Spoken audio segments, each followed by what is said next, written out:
Production funding for Behind the Headlines is made possible in part by the WKNO Production Fund, the WKNO Endowment Fund, and by viewers like you.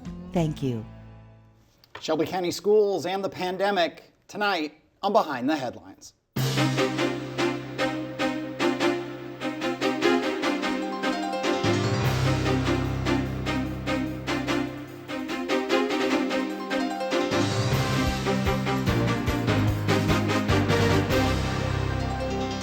I'm Eric Barnes with the Daily Memphian. Thanks for joining us. I'm joined tonight by Dr. Joris Ray, Superintendent of Shelby County Schools. Thanks for being here again. Thanks for having me, Eric. Along with Dr. Angela Whitelaw, Deputy Superintendent for Academics and Leadership. Thank you for being here. Thank you for having us. And I'm also joined by Deja Henry, who covers education for the Daily Memphian. Thank you for having me. Absolutely. So this has been, for everyone in every way, a horrendous, 18 months. Yes. And the schools, families, students, staff is, again, one of those just the poster child for how bad it has been and some of the controversies and the difficulties.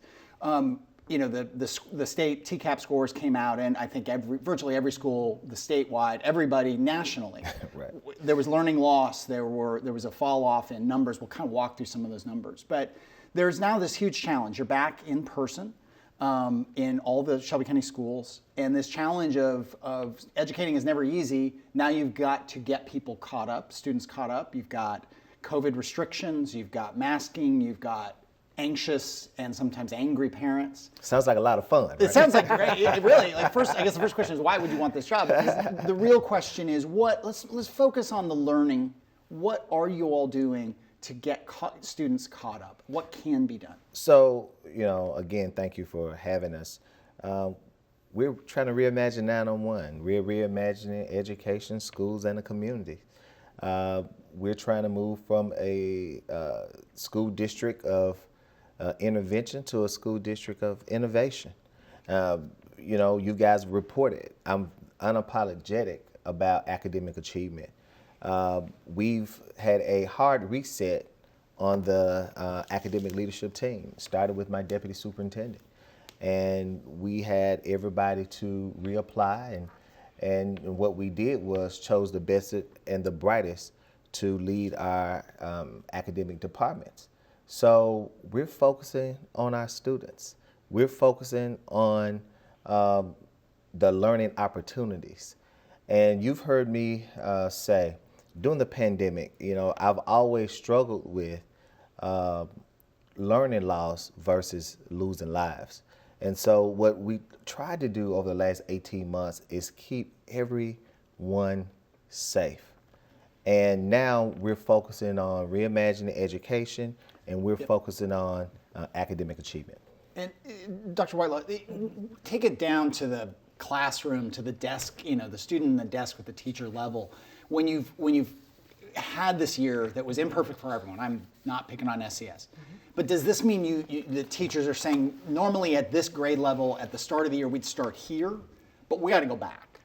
Do we got to go back 6 months? Do we got to go back a full year? Or is that not even the way you all approach it in terms of in the classroom with the student when there's been such a kind of falling behind, again, nationally and locally? Definitely a great question. So first let me start that I have to echo what Dr. Ray stated, that we want to be a district of innovation rather than a district of intervention. But yet we know that many of our students experience a great learning loss. So some of the things that we are doing, we are being very tailored, because we still want to expose our students to grade level material, because we will be tested on grade level. So I want to make sure that, and that's the access, we want to make sure that all of our students have access to grade level. So one of the things that we're doing really in our academic department, so first I want to give a shout out to our new Chief Academic Officer, Jaron Carson, because he is really prescribing for us in reading what to do day by day, as well as in math. And so we're using our resources, we're using our curriculum, but also some other things that we have going on inside the classroom. So if I could take us back to your level, Sure. as you stated. So we're working with teachers around a reading prescription and a math prescription. But we also have that we've started that we've hired highly specialized assistants or specialized assistants in our K through 2 classes. And they are there to help the teacher to ensure that we have small group instruction. They're reinforcing what the teacher is teaching. So that was another big investment from ESSER that we're using. One more before I go to Deja here is that money of the assistants. Was that federal money that passed through as part of the Recovery Act? Is that money that was already in the budget? Yes, that's ESSER funded.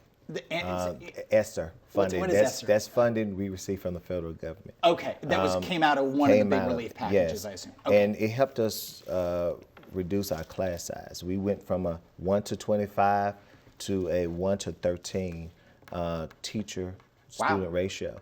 And that's what those highly specialized assistants, that's what Dr. Whitelaw alluded to there.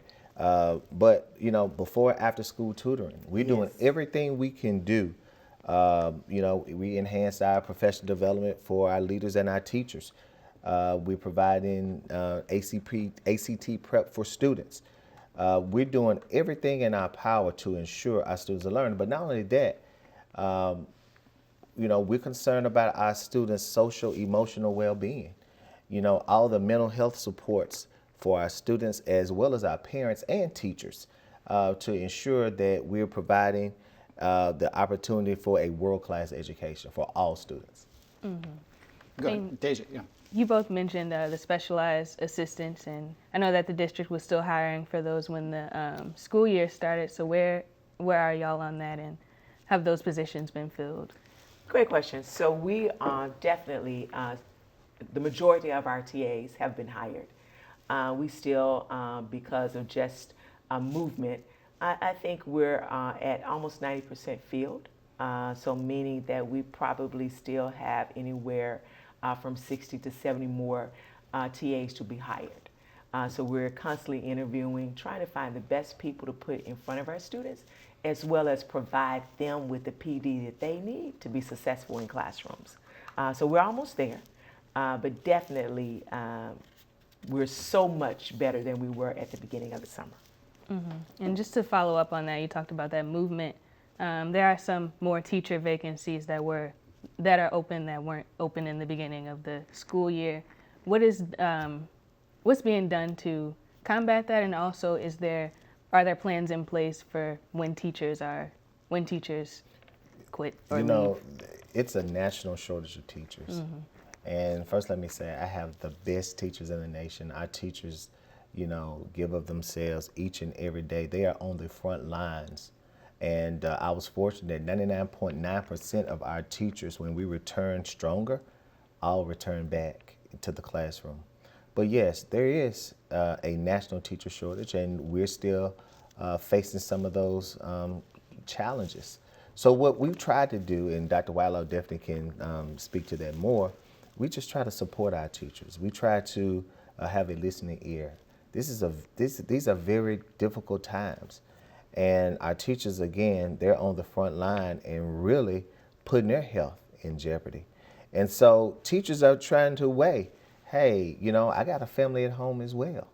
I'm a human being. But we are definitely putting things in place to help support our teachers and trying to go and retain the teachers we have and go and recruit the best teachers to our school district. Again, I think that the superintendent definitely is describing what's happening. We realize that we have to be a support to teachers. So we are working with leaders. As a matter of fact, this week is called Leadership Development Week. Not only do we work with principals, but we work with APs, assistant principals, PLC coaches, instructional leadership teams, as well as counselors, because we know that it takes an entire school to move students, and more than ever, we're depending on that school community. But more than ever, we're dedicated to supporting teachers because we want them to be successful in the classroom with our students. Well, a quick question about the money for the assistant teachers and the really dramatic change in the student teacher rate. Is that 1 year money? Is that multi-year money? So it's 3 years. 3 years, okay. So we have 3 years to spend. Okay. And so what we're hoping is to show the extraordinary results so that we can make a case why this is needed. Like, and the tutoring and after school, wasn't there summer classes this year that was also funded by that money? Yes, the state actually took our plan that we've had for the last few years, the summer learning academies. We've had that for about maybe 4 to 5 years now. And what we've done with some of the state money, we've expanded it to the fall and the spring. So on fall break, students can come in and, we have Saturdays academies, we have spring academies. And what we try to do is provide that enrichment for students, but also some extracurricular activities like band and music and art, orchestra, sign language. We try to provide to hone in on what interest students, have to attract them to double down in reading and math. We try to find that hook to lure students to school. School should be a place where parents and students run to and not run from. There are 110, give or take, 110,000 Sure. students in Yes. SCS. Do you know roughly what percentage of students took advantage of summer learning academies this summer? I'm putting you on the spot here. Definitely, and I think that over the summer, we were able to serve close to almost 8,000 Okay. students this summer. And did you run out of seats or run out of interest? I You know what I'm getting at? Oh, yes, definitely. I think this summer, and again, I want to bring us all back, definitely we started school back in the spring with only 30% of our students that were present in the Yeah. seats, right? Even though we were doing still virtual. hybrid at that Hybrid. time. Right. So I think, again, last summer, that it was really a place where parents were, still struggling with, do I Sure. want to send my child to school? I want to keep them at home? So definitely we had a push, but we definitely wanted parents to make that choice. And so we believe that's why our numbers were at 8,000. We were definitely expecting more students, but we worked with the students that came, and we tried to reassure our parents that it was safe. And briefly before I go to Deja, post-COVID, whenever we get past COVID, would you hope to see 20,000, 25,000 students in the summer Well, learning academies? Is there a target number that you're after? So we want to target all students who need the support. And right now, looking at the data, that's majority of our students. So ideally it'd be 60, 70%. Ideally, Yeah. we have Okay. all students in school year round. Do you have money? Do you have money for that? Sure. With this federal money, Yes. you could do summer learning academies for 70, Yes. 80,000 kids. Yes. Okay, let me go to Deja. Yeah, I have a couple of things I want to follow up on that. So, I think it would be beneficial just for readers and listeners and viewers to just break down kind of what stipulations you have for the ESSER money. What can it be used for? What does it have to be used for?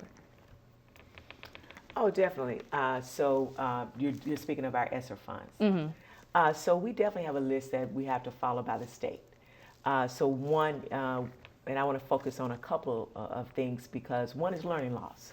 So we have spent a lot of our time, a lot of our energy ensuring that we meet that guideline. And with that, that's where you're going to see the before school tutoring, after school tutoring, in school tutoring, as well as our Saturday academies. Definitely the funding can also be spent around facilities and on how we make our facilities, again, safe and ensure that students have all what they need and parents feel safe in sending their students to school. So then we look at technology. And then how do we ensure that what we have, the funding that we need to keep current technology in front of students. So if you could put them in those buckets, it would be facilities, it would be around academics, it would be around our infrastructure, around dealing with technology. So definitely we try to put things in buckets. So for your listeners, that we don't have a laundry list, because it is a check off of what we can actually do under each category. But to give an example on academics, we're looking, how do we help students with the learning loss? When we talk about facility, it's a whole nother area. How do we ensure that we're being safe, that we're trying to social distance the things that we need with PPE? Then there's this other area that, what do we need as far as continuing on and making sure that our technology is up to speed, the things that we need to ensure that we're moving students. For example, we can't build a new school with ESSER dollars. You know, there's federal regulations that we must meet, and we have to be within the law. And I'm just so proud of the team and the best CFO, Yes. Ms. Tony Williams, who's really guided us through, you know, what we can spend these dollars for. No, Mr. Superintendent, we can't do this with this money. And I'm just so thankful to have a great CFO who's, you know, now lead a $2.2 billion budget. That gets lost. Shelby County Schools is a $2.2 billion organization, probably the second largest behind Federal Express right here in the state. We are an economic engine, and we employ a percentage of people right here in Memphis, Shelby County. So what we do, it matters. Yeah. And, you know, it's all about children and keeping our children safe and teaching them how to read, because we know literacy is life. You're up against, all schools in Tennessee, I think all of them are up against a law that was passed in the legislature this last session that goes into effect you'll correct me, but the end of this year, that all third graders need to be at proficient levels or they'll be held back. It's a controversial. I mean, some people very much in favor. Some people, you know, hey, if they're not ready to go, they should stay until they are ready to go. Other people feeling like it's going to set them on a bad course. What's going to happen? How many kids could be held back in Shelby County schools as a result of that law? Well, you know, Eric, we called it the third grade commitment. We were doing it before the law was passed. And it's about supporting our students. It's about having them have to ensure that they're reading on grade level by the time they get to the third grade. It's about putting the supports in place. It's about including parents and families. It's about showing parents this is where your child is. But right now, I mean, I'm not throwing this in your face. Sure. I mean, testing was down, scores were down for everybody. Across the state and nation. Across the state and locally as well. And really, I mean, so again, if I'm reading, this is your numbers here, for the third, fifth grade band in 2021, am I reading this right, that 11% of students were at the goal?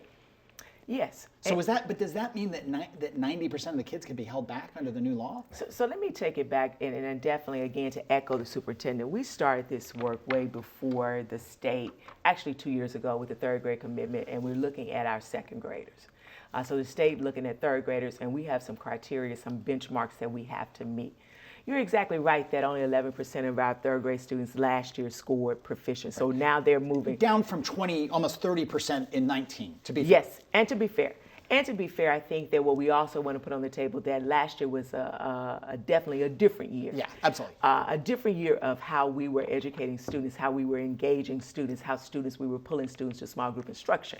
So definitely we don't want to hide from the numbers, but we're also what we want to say that our numbers as we look across big urban districts, we're all struggling with now how do you move students? So to answer your question, with the third grade commitment, the state definitely will be rolling out something for third grade and we'll be following, but we even kicked it back a year that even before they get to third grade, what are some things that we can work on? So as we look at the numbers, you're exactly right. What would that look like for us at the end of the year? So again, we are depending and have a lot of faith that in our K through 2, our specialized assistants will help us move the needle. Okay. And then as well as in-school tutoring, after-school tutoring as well. Which is a whole new world. Right. Whole new world. But there's several benchmarks. It's just not one thing that's right. that's going to fail a child, right? Okay. And then our children don't fail, we fail them. Mm-hmm. So we're doing some work with our adults in professional development, but also we getting our parents involved. It's going to take the entire community to lift academic achievement. We have about 7 minutes left here. Deja. And then kind of shifting gears, on top of learning loss, you also have to deal with COVID and safety protocols for that. What fun. Mm-hmm. And I think Dr. Whitelaw was mentioned that about a third of the students were in school buildings last year, but this year we don't have that option. I think, could you kind of walk us through how we got to here and like what it is that you're getting from the state that makes that not an option? So, first of all, let me say, masks save lives. Mm-hmm. And so you saw the federal judge come in and he agreed with us. We were the only school district in this county that required masks. And if you look at what the state health department said, Shelby County schools had the lowest COVID cases per capita than any school district in the state. It was Nashville and Memphis.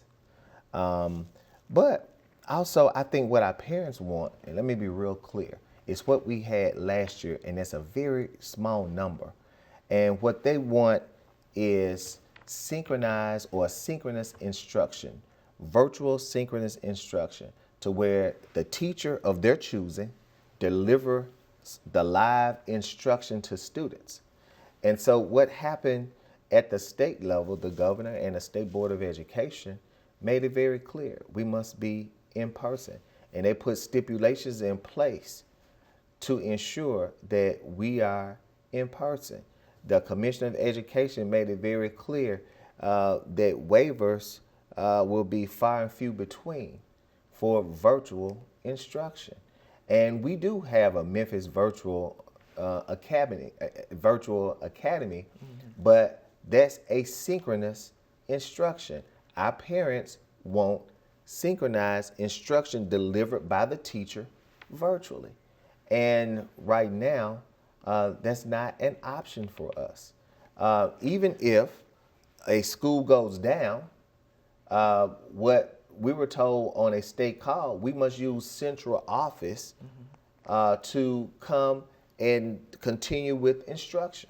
Would you like to be able to require vaccines, 12 and above? I mean, you all cover, you require measles, mumps, rubella, I assume, to be, you have to show your historic, the vaccines that we all, well, virtually all of us got and get and didn't think too much about. Would you like the federal government or the state to say, the state is unlikely, let's be honest, the state is not going to say that. The federal government funds a lot of education. The Biden administration is putting a lot of mandates on employers. Would you welcome a mandate for 12 and above to get vaccinated? So let me say this, Eric. About 97% of all Tennessee hospitalizations and 98% of deaths are among the unvaccinated. And we have a district vaccination campaign: educate, communicate, vaccinate. So, you know, we'll leave that up to the politicians. I'm taking that as you would love it. You would welcome that day. I'm an academician and not a politician. But we want to promote everyone to get vaccinated. No, and it's very serious, and it is important to note. I mean, we've reported on that it is, you know, in Shelby County at one point it was 99% of the people who had died were unvaccinated, and those who were vaccinated had serious pre-existing conditions. It's not political, please get vaccinated. With a couple minutes left, one of the real great tragedies of the last year, and again, the schools are the front lines of all the problems with COVID, was huge increases in juvenile violence. And that's national. Crime is up nationally. Crime is up among juveniles nationally, and it was very much up in Memphis. I had heard, and I don't know if this is true, and you can correct me, that sometimes they were as many as 25 or 30% of students were not logging in during virtual school. There was kind of a lost group. I mean, it's truancy, it's whatever you want to say. It was just people, and that is the speculation, and some data points to, but not definitively, that the COVID and the disconnection from school was a part of the increase in juvenile crime. Where are you with truancy? Are kids back in the seats? And how do you view, I mean, you're not law enforcement, but you tend to all these kids, all these juveniles. What is your view of how to the school system to best deal with juvenile truancy and delinquency and so on? Well, these are all of our children. I have a meeting with the new police chief next week, Chief Davis, and also Sheriff Bonner, to really talk about our children and what we can do better and what can we join together to ensure that our students are safe and to ensure that they, you know, come to school every day and give them all the supports that they need. But it's about providing that that level of support for our students. Do you think a child wants to go and do something wrong?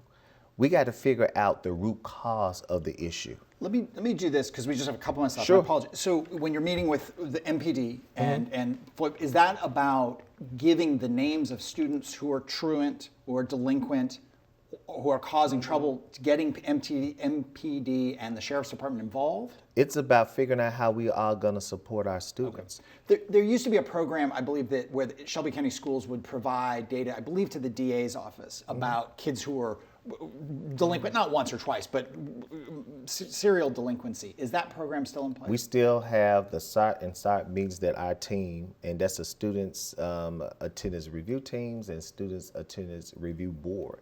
We have a stopgap at 3 days, and then we have one at 5 days, then we have one at 10 days. You go to the review board, and then it's referred to juvenile court. So our teams are still doing that work. You know, it's not about prosecuting students and families. It's about figuring out what's the root cause of you're not coming to school. School should be a place where students run to and not run from.